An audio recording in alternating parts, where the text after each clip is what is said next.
El presidente de Argentina, Javier Milei, ha anunciado una reforma a la Carta Orgánica del Banco Central de la República Argentina. ¿En qué consiste esta reforma? ¿Cuáles son sus principales beneficios? Y más importante aún, ¿significa esto que ya se ha abandonado la idea de dolarizar la economía argentina? En este video vamos a responder a estas preguntas. Como todos sabemos, los bancos centrales son los bancos encargados de controlar la política monetaria de un país. Manejan las tasas de interés, controlan la oferta y la base monetaria y funcionan como los bancos de los bancos. Debido a esto, los bancos centrales son los máximos responsables del control de la inflación. Pero claro, controlar la inflación puede tener ciertos costos. Menor creación de empleo, menor crecimiento económico, etc. Y precisamente por eso, muchos políticos se ven tentados a controlar al Banco Central o manipular sus normas. Y uno de esos políticos es Cristina Fernández de Kirchner. En el año 2012, la entonces presidenta Cristina Fernández de Kirchner modificó los artículos 3 y 20 de la Carta Orgánica del Banco Central Argentino. La Carta Orgánica son las reglas que regulan la actuación del Banco Central.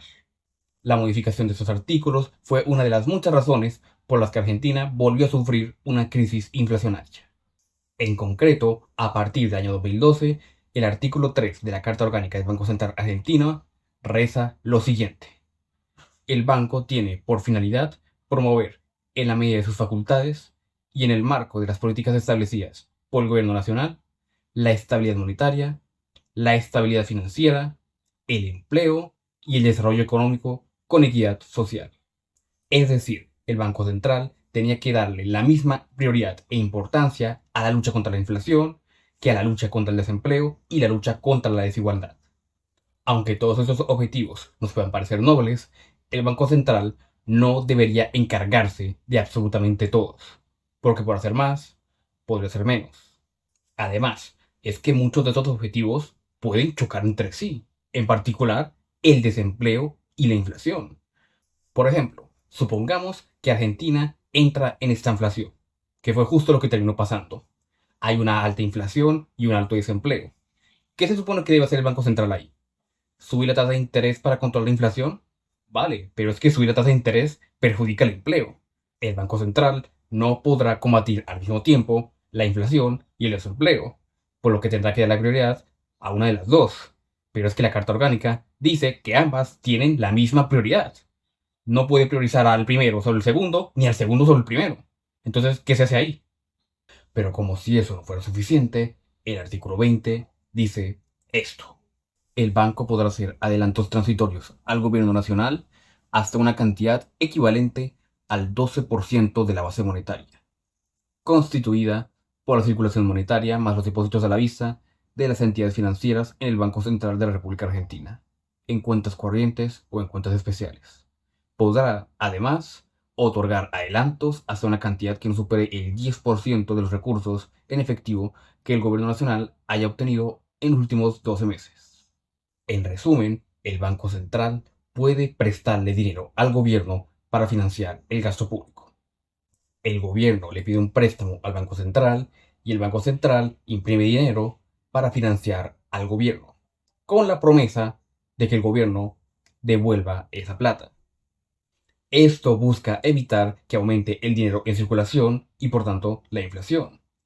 Sin embargo, si el gobierno argentino abusa de esta práctica y pide prestado demasiado dinero al Banco Central y encima no cancela todos esos préstamos, pues al final tendremos el mismo resultado que si el Banco Central financia directamente al Tesoro, es decir, inflación. Y aquí entra la reforma que quiere hacer Milei. Básicamente quiere modificar estos dos artículos para prohibir cualquier financiación directa del Banco Central al Tesoro y que la única prioridad del Banco Central sea controlar la inflación. Evidentemente, es una reforma completamente razonable y normal. Prácticamente todos los bancos centrales medianamente serios sobre la faz de la Tierra poseen estas mismas normas. Con esta reforma, si Milei pierde las elecciones, es muy complicado que el nuevo presidente se ponga a imprimir dinero como se hacía antes de Milei, por lo que se mejoraría la confianza de los mercados financieros en las instituciones argentinas, y debido a lo anterior, se reduciría el riesgo país, también llamado riesgo cuca. Sin embargo, no es suficiente. Como ya lo ha demostrado Milei, la Carta Orgánica puede cambiarse, por lo que un hipotético gobierno peronista podría volver a cambiar la Carta Orgánica para volver a beneficiarse de la emisión monetaria. Pero claro, sería un proceso más complicado. No sería llegar e imprimir dinero, sería llegar, reformar la ley y ahí sí imprimir dinero. Aún así, lo mejor que podría hacer Milei es que esta reforma no se quede solo en la Carta Orgánica, sino que quede impresa incluso en la Constitución misma, justo como ya ocurre en Colombia. En Argentina, a diferencia de lo que pasa en otros países, lamentablemente todavía hay muchas personas que siguen sin entender los males de la emisión monetaria excesiva, aun con todo lo que han tenido que sufrir.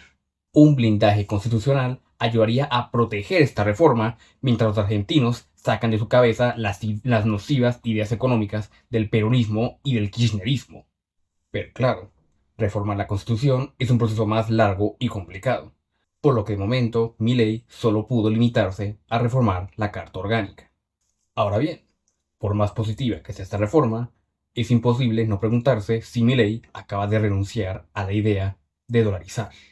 Y es que una de sus principales promesas de campaña era precisamente dolarizar el país. Cuando un país se dolariza, está renunciando a su moneda y a su política monetaria para usar en su lugar al dólar estadounidense como moneda de curso legal.